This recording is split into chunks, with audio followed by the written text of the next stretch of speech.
مامتي جايه من كندا كمان اسبوعين، فبعمل اوردر شي ان. بعمله بقالي شويه، يعني بقالي شويه عماله احط حاجات في الكارت واشيل حاجات من الكارت، احط حاجات في الكارت واشيل حاجات، قاعده بقى ايه مسحوله اوردر ليا والليل اوردر. وانا عندي انبهار غير طبيعي ان انا مثلا حاطه 90 ايتمز وكل ده ب $3000، اللي هو ايه ده يعني، مش مصدقه. عشان انا مثلا بشتري حد من بيجز مثلا بيجيبوا لي وكده، عمالوا لي يعني انا كل الحاجات اللي انا حطوها دي، هو الدولار الكندي ب 30 وحاجه، فانا عماله احسب اقول يعني انا كل الحاجات اللي انا حطوها دي ب 9000 جنيه، ده انا شاريه شي ان كل مش مستوعبه. وعماله اقول انا ازاي كان بيتنصب عليا كده، انا ازاي كنت مغفله كده. ظهر لي هو مش حقيقي، هو كان فيك، وكنت كل حاجه عندي هتتسرق.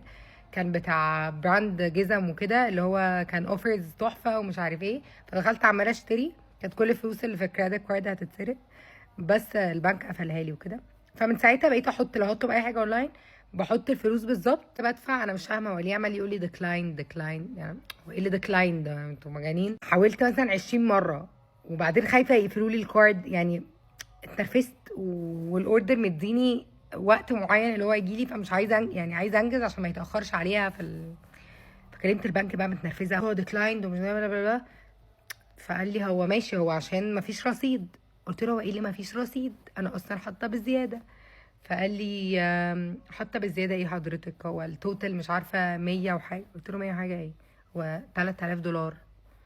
فبعدين قال لي تمام، ما الدولار بكذا. قلت له ابتديت بقى اتكسف وصوتي يوطى. لما الفلوس كانت هتتسرق مني برضو ساعه الموضوع لما كان فيك وكده، حتى كان البنك واتخانق معايا واقول له هو انتوا مالكم انا اللي بدفع، يقول لي حضرتك ده فيك ويب سايت مش حقيقي. اقول لهم لا ده انا وانا بشتري وانجزه وكده. بس فانا البنك كسر معايا.